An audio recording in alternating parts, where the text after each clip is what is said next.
Hi, welcome. This is Dr. John DeMartini. This is one of the most amazing and inspiring shows that you can listen into. If you want to be on the edge of your seats, if you want to open up your heart, if you want to expand your mind, and you want to meet incredible people, stay tuned because you're just about to experience a transformative radio show that will change your life. And you're listening to the Dr. Pat Show that's coming up right next. Welcome to the Dr. Pat Show. Talk radio to thrive by. Powerful, inspiring, and coming to you live, bringing you stories of people like you and me, busting through and living life full out. Get ready to dare to wonder what your life would be like if you knew you could not fail. Hey, everybody, welcome. You know, I am the kind of kid that grew up with comics. I grew up with fantasy. It was my way in my world, especially a kid growing up that stuttered, being learning different. What were the ways that I got engaged in life or got engaged, period? Well, it was the world of, shall I call it fantasy, but maybe not even so much. Whether it came in the form of movies or whether it came in the form of comic books, here's the deal. It came in the form of great stories. See, this is the one thing I could relate to as a kid. Today, I am so thrilled to have all of you meet Fionne Foxxe Farraday, winner International Impact Book Award in Romance. And thank goodness, a great book about romance. Today, you're going to hear about this incredible book, KAIRN, Mates of the Alliance. Now, why am I so excited about this? Because not only is this right up our alley, but it takes us on a journey of a powerful, powerful message. And for those of you out there, you're going to meet a woman that stepped into this world, that took on and move beyond whatever was going on in the world around us for the past 3 years and step forward with her background in medicine and family members serving in World War II, Vietnam, just like I've shared with all of you. But this is a way to bring conversations and stories together. Mates of the Alliance, Mates of the Alliance. This is something I want you to remember.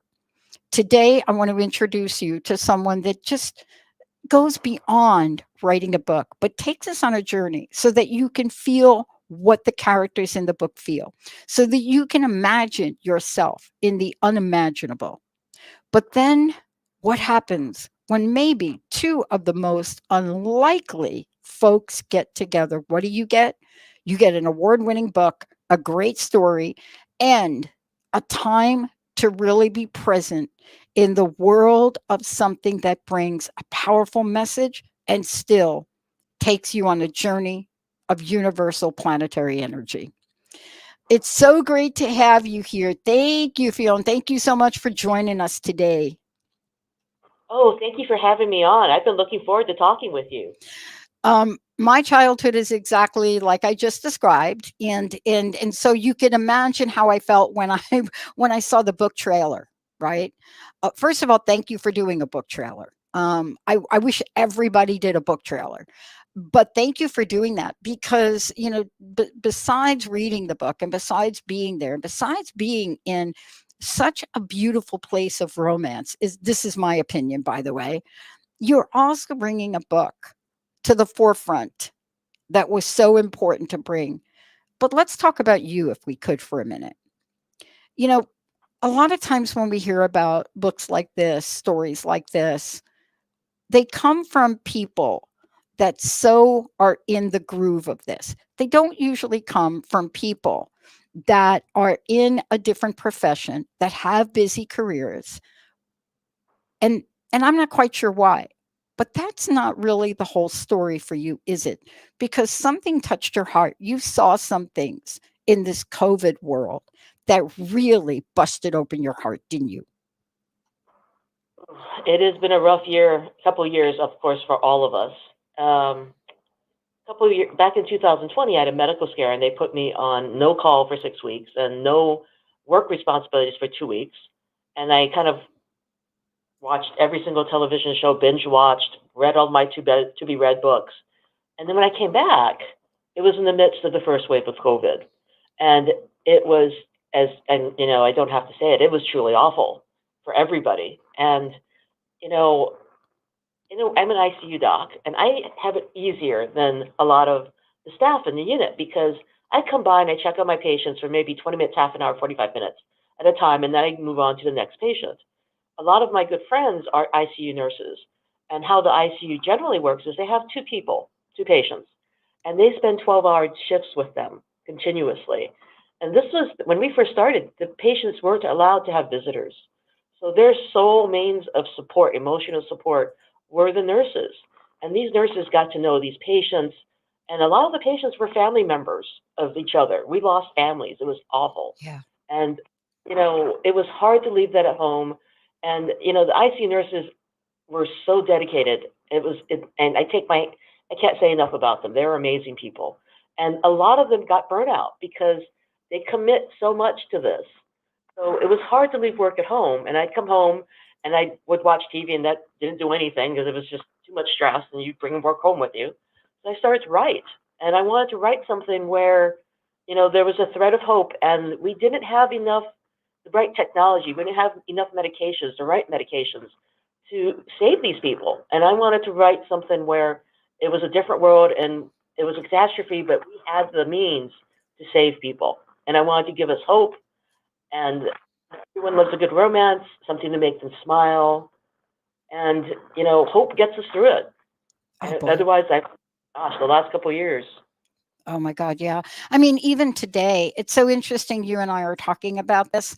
And I want to just make sure everyone knows, Fionne, that as you and I are talking, I want to make sure people know that you all can go to Amazon, please. And if you're listening to this, please follow along, because there's something that you'll find. You'll see the imagery that we're going to be talking about. And when you go to Amazon, you're going to be looking for Mates of the Alliance book. KAIRN, when we say the word KAIRN, KAIRN, Fionne Foxxe Farraday, of course. This is an award-winning book, but it's more than that. When you go to look here, whether it's Amazon or any other place, you'll see the imagery. And the imagery is so important. It is important in the world we live in today. It's also important when you hear me say the following: I hope that this book is made into a movie. That's I don't know if that's like on the horizon, but I'm telling you, this would be one of those things that I could see people relating to for a lot of reasons. I want to ask you this question in writing the book without giving away the whole book. This is a romance novel. This is a book that engages people beyond this, but it's also a really cool story that takes us to a place where millions of people really want to go now. They want to go to this place and look at intergalactic stuff. They were fascinated by it, right? What Oh was it gosh. about this venue that fascinated you? Because you could have written this story in another way, maybe, but no, you really took it to the place that I live. Tell me about that. I've always loved science fiction, and I grew up on Star Trek and Gene Roddenberry, and it was, that series was ahead of its time because back then when it first started, and we didn't have multiracial crews working together or romances, and Right. it showed that, and it showed the camaraderie and the brotherly love, sisterly love between the entire crew. And I wanted to draw upon that. And you know, part of this book, it's a romance, but it's also a bromance as well Yes, it because is. because KAIRN's crew is until he meets Daria is the only family he's known Yep. for decades, years, and they will do anything for each other. And I hope that comes through in the book. Yes, They it does. absolutely are like family. It does come through. And that's really why I ask you the question, because it comes through in a way that, and I'm with you about Star Trek. I'm with you about anything that's related to that. And so far ahead of its time. And see, again, what you're doing is you're really bringing forth the camaraderie that we have seen across the board now. I mean, these are the stories I think we are not going to keep telling. And for so many of us, we know the effects of COVID are not over. I mean, we Yeah. know they're not over. I mean, what did we wake up with today? The president right now today. all of us who went through 3 years of not getting COVID got COVID afterwards, right? But that's not the whole story. The whole story is, when you look at, in your words, if I may say, a world bitterly divided, right? Because this is some of the language in here. I thought, what is she talking about? You captured that so beautifully. What is it that we could learn if we just look at KAIRN for a minute? What can we learn from that level of bromance camaraderie? What is the underpinning power that this team is showing us? There is a scene early on in the book, and it's when KAIRN is first addressing the representatives of the Earth governments, and they're all clamoring for their share of the water and their share of the resources that he's bringing to try and salvage what's left of Earth. Mm-hmm. And they bring up something along the lines of he's got silver hair, fur, and somebody makes a really nasty comment about, well, we trust you, but what about these other fur colored crew members of yours? And he's taken aback and he's very disappointed and disillusioned with them because on his crew, they don't judge by hair color or fur color or hair color. They judge by merit and character. And as he puts it, I thought you had too. And he's thinking in the back of his head, you are more primitive and not as advanced as I had hoped, unfortunately. And, that's emphasized through the book that, all the superficial differences don't matter. What matters is who we are underneath, our character, loyalty, faithfulness. And he values everybody based on that. And it's very clearly drawn out in that book. And he also wants to help them, but help out earthlings, humans, but he doesn't want to give them a handout. He wants to give them a hand up. Yeah. Basically, teach them to fish. You feed them for a lifetime. If you give them a fish, you only feed them for a day. There's a difference, and we've got to make sure they understand that. Yeah. I mean, this is for me, first of all, I thought about it as I'm reading the book. I thought about, I just am so excited to be speaking with you because I too grew up with quite the imagination, right? Influenced early on, like you were influenced. And I'm very grateful for being learning different, because being learning different meant I couldn't read or write. I stuttered most of my teenage years, and off I went. And so I was able to get immersed in the story. This is a beautiful story, but it's also powerful. And it is a story that goes beyond the bromance, but it goes to a point of connection between Daria and KAIRN. And I want to talk for a minute about what was in your heart. What was in your heart when you saw the vision for the connection between these two people? Well, they're two, even though they're, superficially extremely different, underneath it all, they're both, looking for someone that will see them for who they are and, completely accept them, embrace them. And, KAIRN's, despite all of his brothers, he is very lonely, and he never knew that a romance, this kind of love was possible. They're a warrior breed or species, and they are the point of the spear for their alliance. And they've just never, it's not usually in the cards for them. And he's been dreaming of her. And when he first sees her, it is kind of an insta love on his part, but it's not on hers. It takes her a while to see past the initial superficial differences. The first time he smiles at her, all she sees is teeth, huge fangs, and to know him because he basically finds out what's important to her and tries to do things for her that she would value. And that's what really wins her heart. And it's people who really know you and accept you for what you really are. And it's a story of hope. And also, you have this huge alien who's, physically very imposing. And there's a scene in the back of the book where all the tech that they have is not enough. And she saves his life. With a lot of hope and praying very hard, she saves his life. Yeah. See, that's what I love about this. That's what I love about this. Beyond that, and this is a sneak peek, I think, at what's to come, Fiona, and I think we'll talk about that more. But one of the things I loved, I'm reading through the book, and for a moment, tell me if I'm off on this. I'm reading through the book, and at the same time, I'm just listening to the nattering that's going on as to whether people believe climate, the things going on in our world and the earth and climate are even real. I mean, I'm just hearing these conversations that this is some kind of crazy thing that we're making up. Yet you turn around and you look at the Tour de France that's going on right now in 3-digit heat in Yes. parts of the country that you can't even imagine. You're looking at the Pacific Northwest that's having, here where I live, an unusual summer. People here are grateful for it, but then you're looking on the East Coast and other places, and they're like, "Please, we got to get some relief." And so I'm reading in the book, even though this is not about climate, it is about what is it?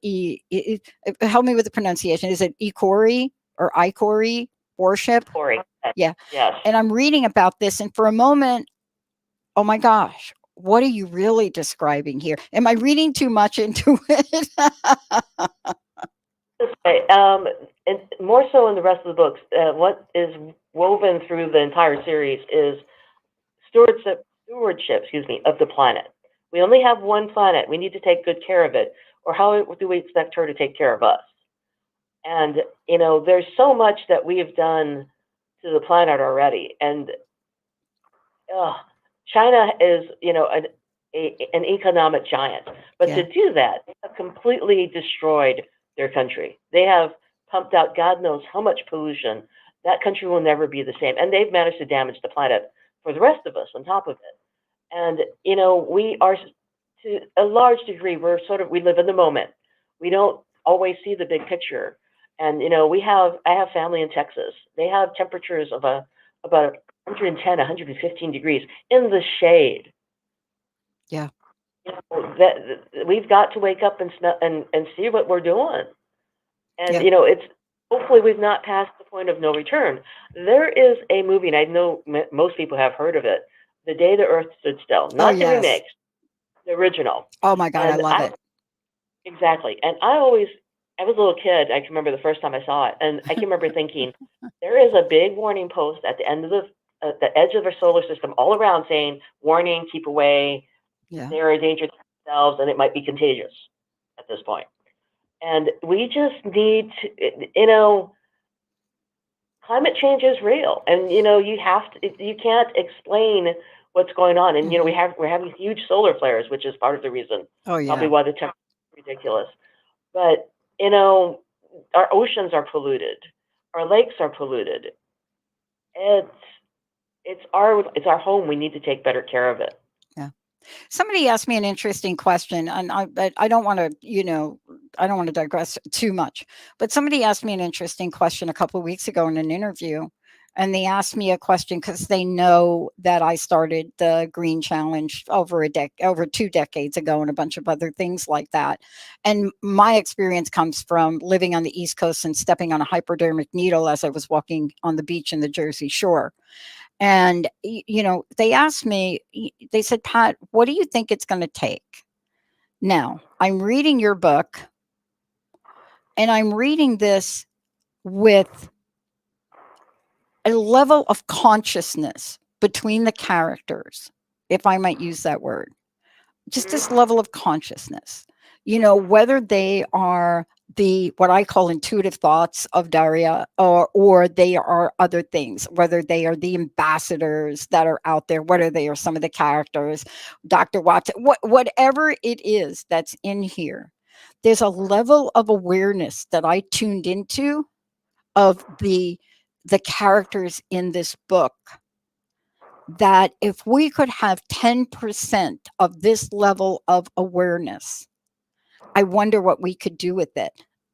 I Oh, mean, let me ask you about that, because from my perspective, you really instilled that level of awareness and consciousness purposefully, right? hmm there's a scene where they meet some sentient animals, and as the series goes along, you meet a lot of different types of animals, who become actually fairly major characters, and some of them steal scenes on a regular basis. And at the end of the book, you meet the his ex, KAIRN's XO, his best friend, Mm-hmm. his animal companion, and it's arrogant to believe that we're the only sentient life on the planet, let alone the universe. Yeah. And we don't give the other life on this planet enough credit. Yeah. And some of the things that we do, uh, for instance, and this is a bit of a left field thing. Mm-hmm. I an island in Hawaii, and I'd never been around large animals. And I ended up, my husband had a cattle ranch or farm, and they're beef cattle. And these animals are amazing. They will, if you interact with them a lot, they become more attuned to you. And they're very smart. And they're like a very large dog. You just have to be careful because it's about a 1800, or he or she is an 1,800-pound dog. But, we take so many things for granted, or we are willfully blind sometimes. Yeah. Yeah. And, by the way, when I answered the question, the host that was interviewing me called me, what did he call me? Ageist, because my answer was the following.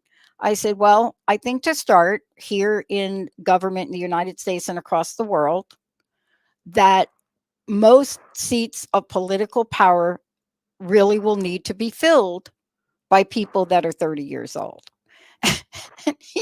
He's like, I didn't know you were an agent. I said, no, that's not what I'm saying. What I'm saying is, if you're 30 years old, you're looking at your life and you're thinking to yourself, by the time I'm 40, I may not have a planet to live on. If you're Mhm. 60, 70 years old, you're looking at your life and you're saying, I'm going to be off the planet anyway. And I said, it has less to do with age. It has more to do with the degree by which you consider looking at the world as something beautiful and doing something to save it. And that's the sense I got from the book too. Yes, and part of the thing is, I grew up on an island, and I'm not much of I don't get in the water per se, but I absolutely love the ocean. And uh, there are so many parts of the ocean that are basically dead. They have no oxygen in them, Yep. so you can't have any marine life. And part of it is, the contamination, the organophosphates and whatnot, the fertilizers and whatnot that we pour into the oceans, and you get algae blooms. But I'm going to get sidetracked. But basically, there. I wanted to. This is, I wanted to write something in an ideal world. So we have, in this book, we have scrubbers that we can convert carbon dioxide into oxygen. Yes. And some of the other books, they find a way to restore the oxygen to the dead parts of the ocean. And it's one of those things that, if only is such a powerful and frustrating at the same time phrase. People need to be more conscious because we live in the moment, and you're right. People who are older just kind of they what they need to do is think about what about my kids? Yeah. What about my grandkids? What is going to be left for them? And sometimes when I speak with some friends who are younger, they are like, we don't want to have kids because we're afraid what we'd be bringing them into. Oh And my that's gosh. that's such a sad commentary. It is. And and I can't help by, first of all, the way that you take us on this journey is a beautiful way to take us on this journey. So even though you and I are pointing some things out, I want to get to the romance part of this right now. But before I do, look, how do people get a copy of the book? How do they find out about you? How do they find out what's coming next? Let's give folks some information if we could. The website is Mates of the Alliance, no spaces, and it is available on both Amazon and Barnes and Noble. The odd thing is, when you write a book, you kind of fall in love with the characters. That's why you write, I suppose. But it's funny because I don't have a favorite book. Every book that I'm writing currently, usually favorite book.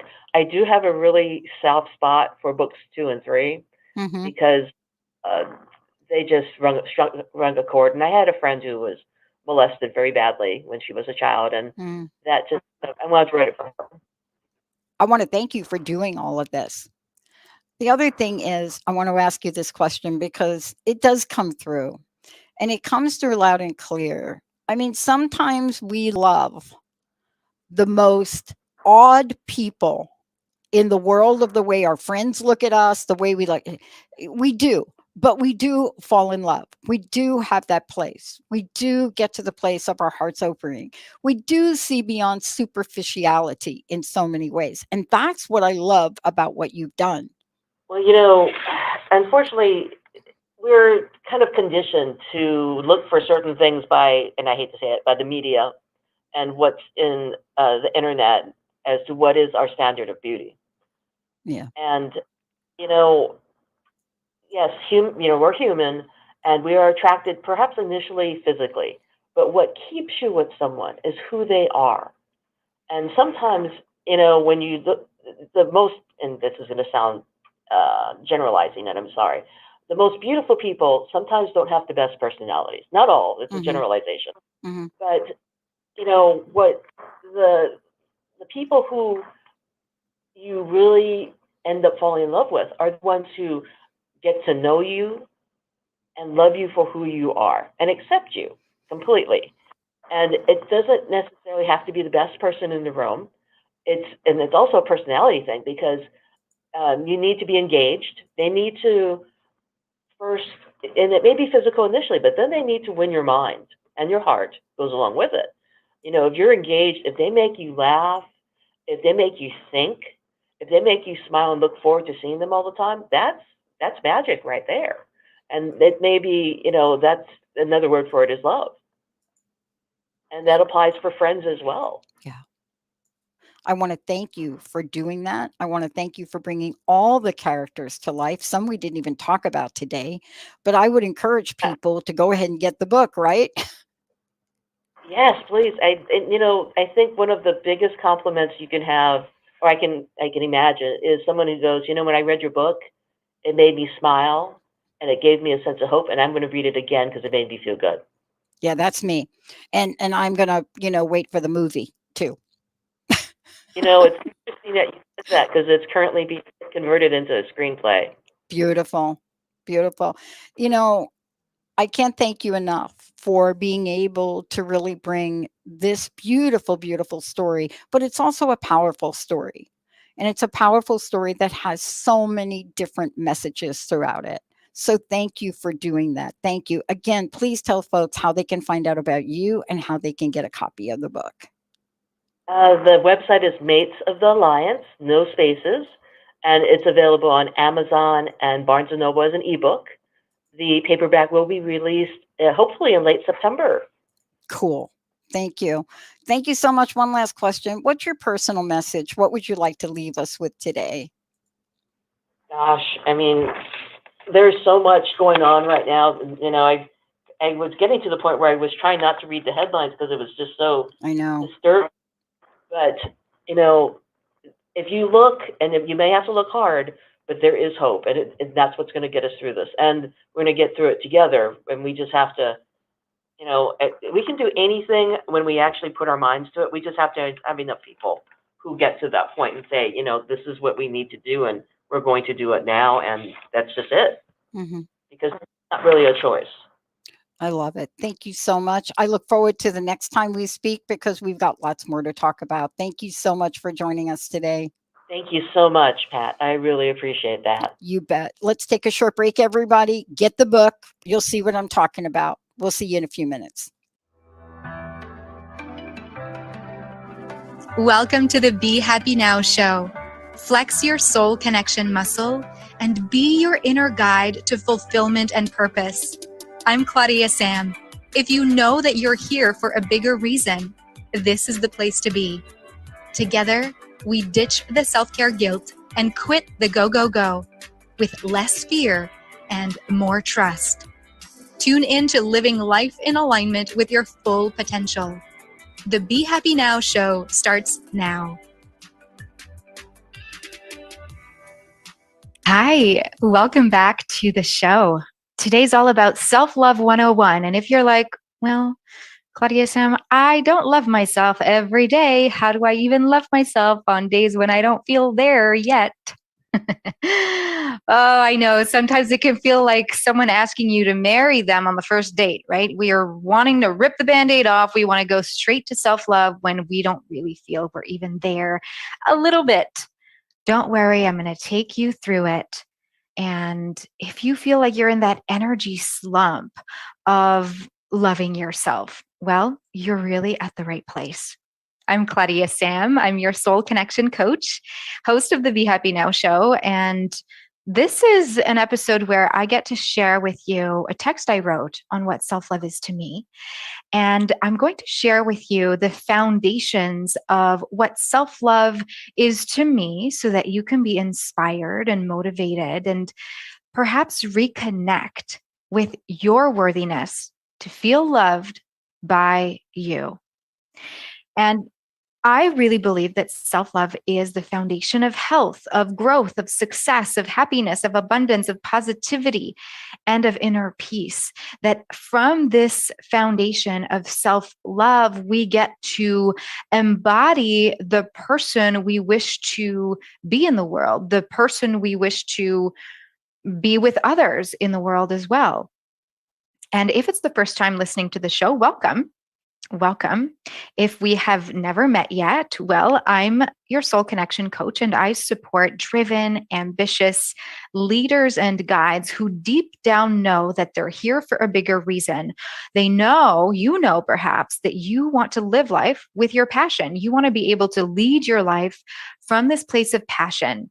And to do that, maybe we get to dig a little bit deeper into the well of your inner self-confidence so that that can transpire and just be what emanates, the energy that emanates out from your core being.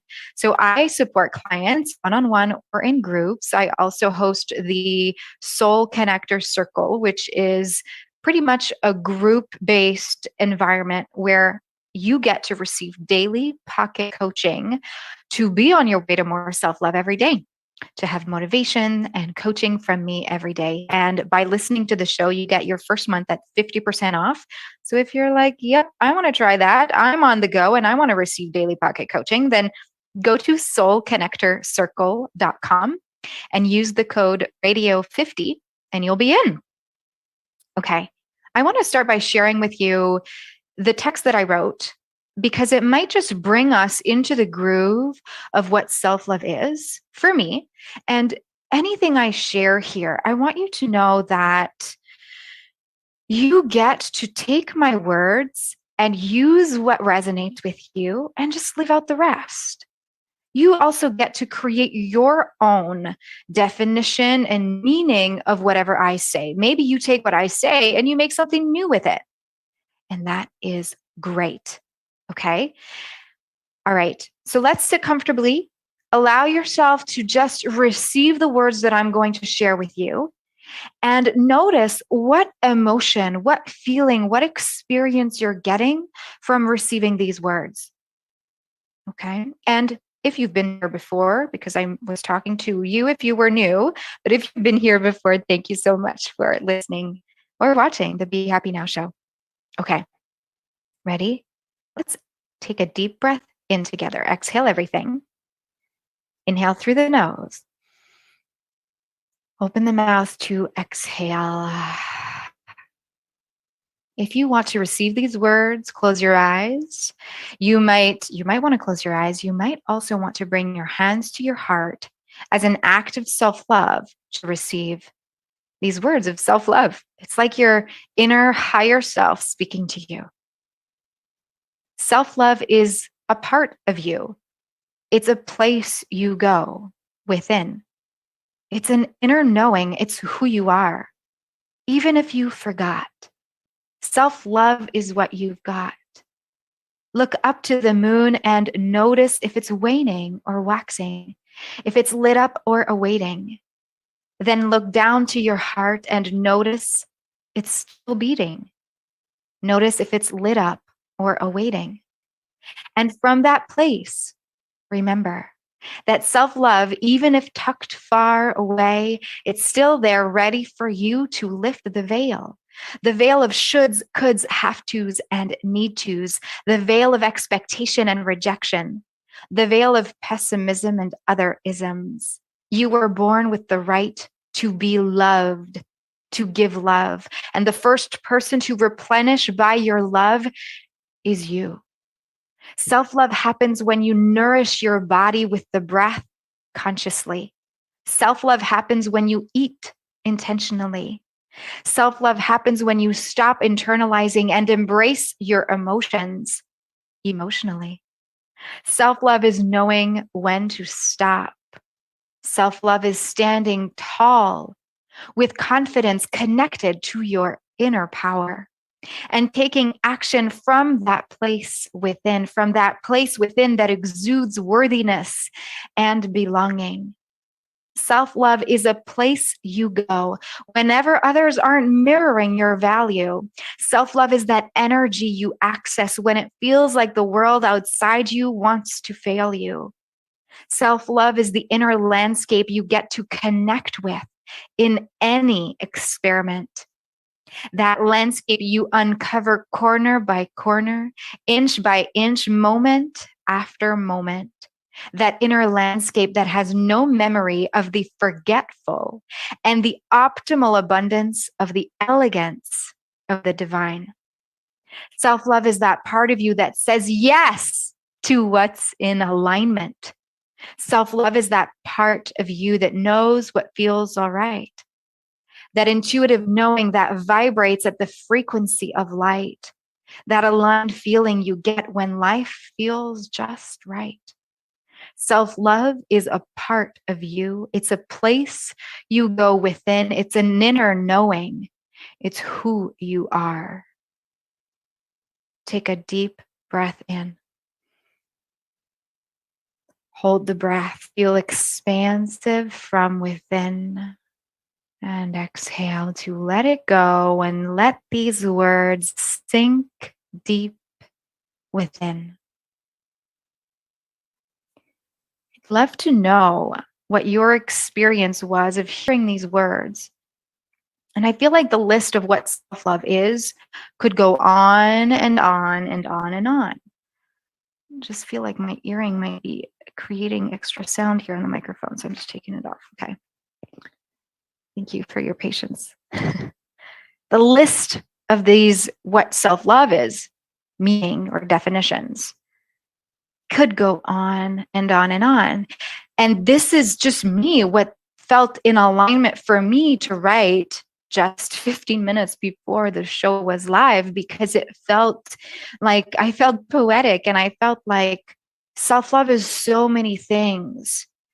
And what I want to bring to you today are 3 words that you can anchor into so that self-love isn't a poem that you get to listen to once in a while, which of course that's what you get to do.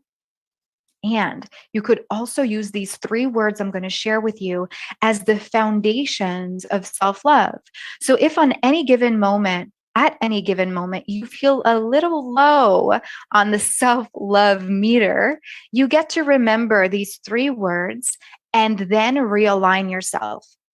Because there are moments in our cycle, in the 24-hour day, in the year, in the week, that we might feel lower on the energy scale. We might feel like we need someone else. We need the love to come from outside of us. We might need for validation and reassurance from others. And that's okay. What I feel is the most important is the well of self-love that is always there and always accessible within you, is that you get to be at choice. You get to choose whether you allow that validation and the reassurance to come from outside at times, and at other times when it comes from within you, at least you know it's there. And you get to constantly choose where the love is coming from. Which brings me to share with you the first word of 3 that could help you with the foundations of self-love. The first word is choice. Choice in the extent that you get to set boundaries for yourself. You get to choose what you say yes to and what you say no to. You get to be at choice about what drains your energy and what uplifts your energy. You get to choose what thoughts, what that you have, what reactions or actions that you have or take. You get to choose how you treat yourself, what foods you nourish your body with. You get to choose to be present with your breath or to be present with a Netflix show. You get to choose whether you let the mind voice, the head voice, lead the way, or whether it's the heart voice and the intuition. Choice is such a powerful word. Even if some people might say that we don't really choose, the choices are already laid out in front of us. I find that we are empowered beings that until we are aware that we are at choice, it's kind of like we let life run itself when we could actually be so much more, well, at choice and in control when we feel like things are out of control. So choice is a word that I'm inviting you to use as a foundation for self-love. When it comes to setting boundaries, if you feel like something you usually do that feels not, well, right, doesn't feel right, it feels draining, it feels too much, it feels like, oh, I don't want to do this, or oh, that again.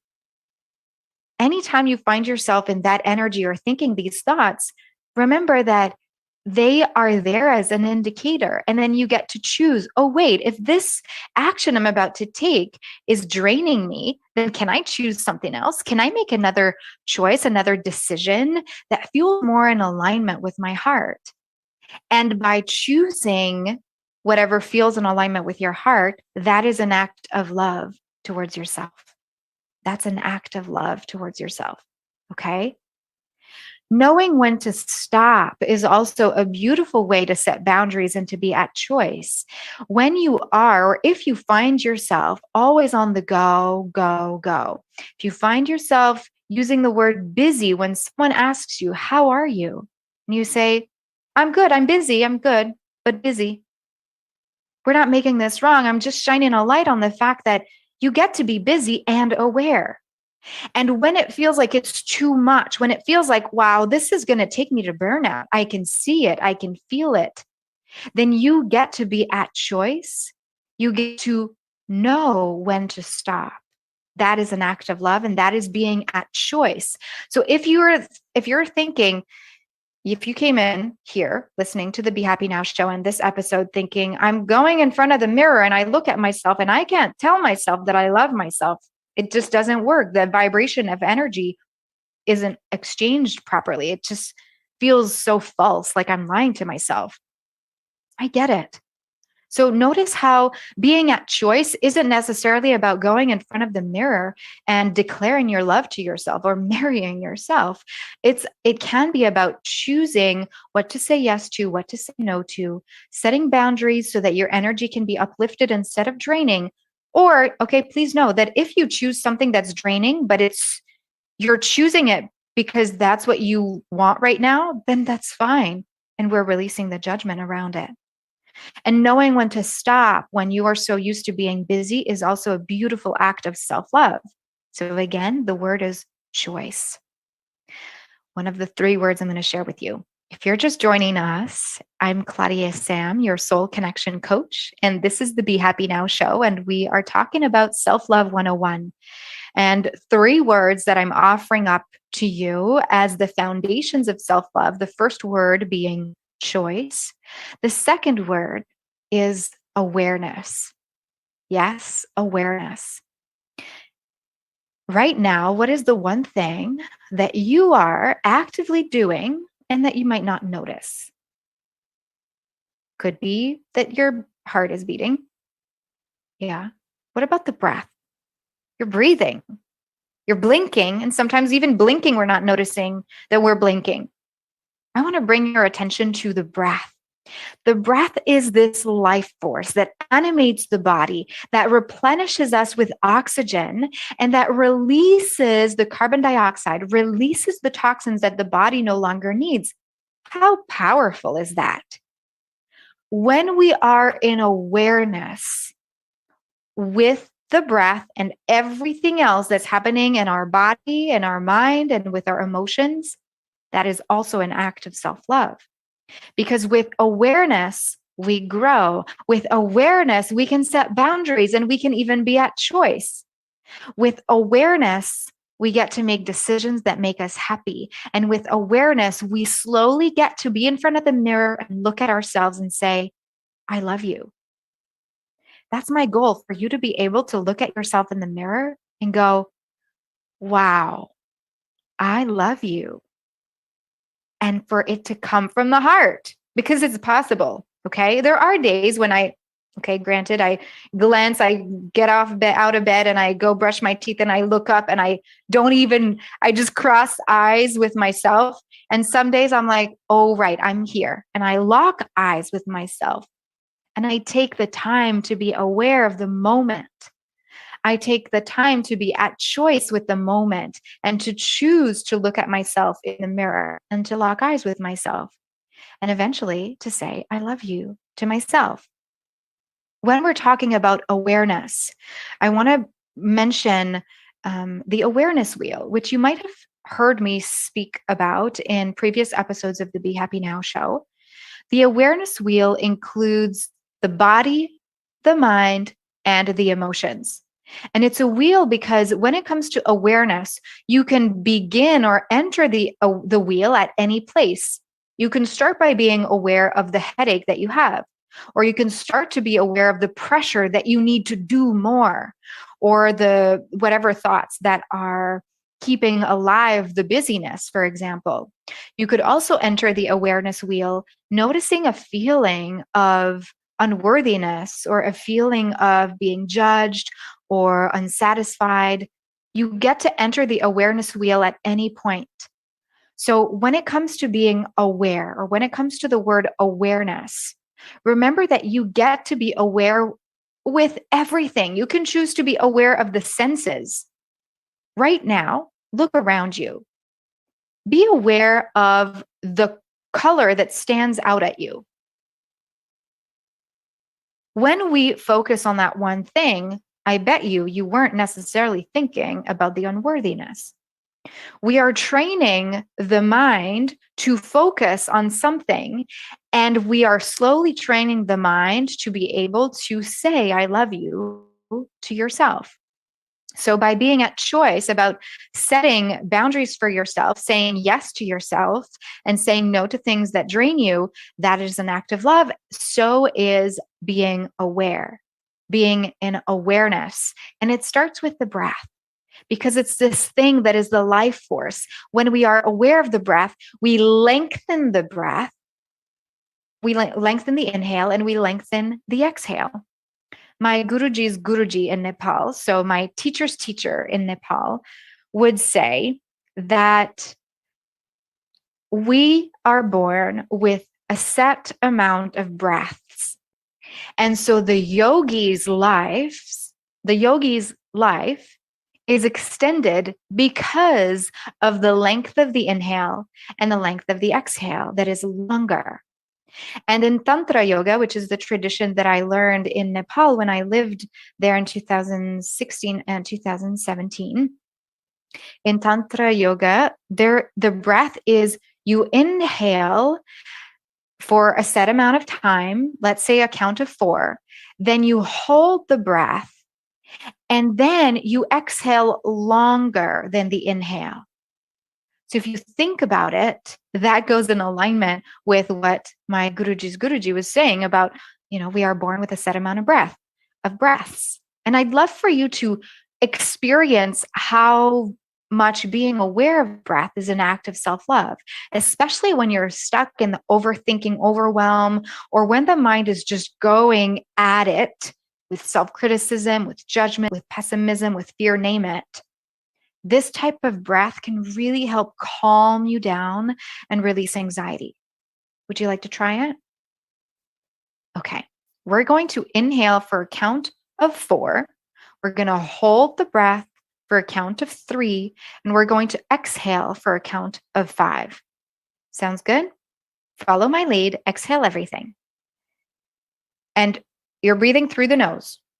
Inhale, 1, 2, 3, 4. Hold, 1, 2. Exhale, 5, 4, 3, 2, 1. Inhale, 1, 2, 3, 4. Retain. Exhale, 5, 4, 3, 2, 1. Again, notice the transition between the exhale and the inhale. Hold the breath. And notice the transition again as you exhale. Beautiful. Now come back to normal breath. Just notice right now the state of your being. Notice the energy you're in. Notice how much calmer just after 3 conscious breaths. By being aware of the breath, by entering the awareness wheel, either at being aware of your body, how the body feels, what is the discourse in the mind, or what emotions you are experiencing, by being aware of any and all of that, it is an act of self-love, and you get to walk more towards loving yourself completely. Okay?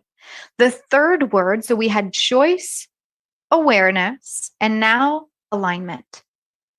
When I say alignment, I mean being okay with what you said before now, with what you did before now, with being okay with who you were before now, being okay with what is, instead of ruminating or judging or being guilty, feeling guilty about what you said or did or meant to be. Releasing the guilt, releasing the shame, releasing the judgment, and being in alignment with who you really are, with what is in the present moment, with what is in the essence of your soul. That is being in alignment. Another way to say this would be being in alignment with what feels right, in the essence of you get to either be busy or you get to be. You just get to be. You get to be busy or you get to slow down. You get to be in an energy of doing or you get to be in an energy of being. You get to choose, depending on the moment, what feels right. If you want to be in the go, go, go, and you want to take action from the energy of, I need to feel productive, when you know that this comes from an energy of doing and you're okay with it, let go of the guilt and shame and just be with that. Be in alignment with what feels right in the moment for you. And being in alignment is all about honoring your soul, honoring the divinity, the energy of your words, the energy of you as a being. Because before we were human, we were energy, and we still are energy. And you can still feel energy if you just rub your palms together right now. By rubbing the palms together, we are, creating heat. And we could go on and on and on with this, but very slowly stop and then separate the hands like a few centimeters apart or an inch and feel the push and pull magnetic sensation. That is energy. And the energy extends beyond your fingertips. And when you can be in alignment with the source of who you are, the soul self, the energy realm of who you are as a divine being, that is also an act of self-love because you're descending from the head to the heart. You're moving out of the busy and into the being. This is an act of love towards you. You are accessing what feels right to you, what feels in alignment with your soul self. So the 3 words that can be your foundation for more self-love are choice, awareness, and alignment. I would love to hear your thoughts and how this whole perhaps new way of seeing self-love feels for you. And I want to leave you with an affirmation. Instead of looking at yourself in the mirror and lying to yourself in a way, saying, I love you to you when you don't fully love yourself, maybe add a few words that can help you. For example, look at yourself and say, I am working towards loving you.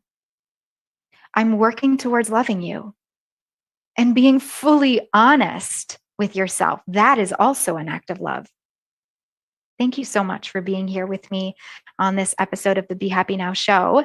And again, if you feel like you want to receive daily pocket coaching to keep your new self-loving habits on track, then join me in the Soul Connector Circle at 50% off of your first month. Use the code radio50. Go to soulconnectorcircle.com. And I'd love for you to join me in this dance between ego and soul so that you can nourish yourself with more self-love on a daily basis. Get out of the head, access the heart, find that alignment with that divinity, with that energy of your soul self, and be at choice about whether you get to be aware of the head voice or the heart voice. It's pretty much gathering everything we've talked about today. It is the dance between ego and soul. It's a 30-day challenge for free that you can register to and play with me between June 15th and July 14th. And if you listen and hear this at any point after or during, still join me. Go to claudiasamsoulcoaching.com/ego versus soul.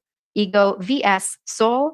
And you can also watch the videos that I've been playing with since April 17th, 2022. Now we're on day 55 of Dancing with Ego and Soul. You can watch my videos on my personal Facebook page. Go to my page, Claudia Sam Cataford Sauvé.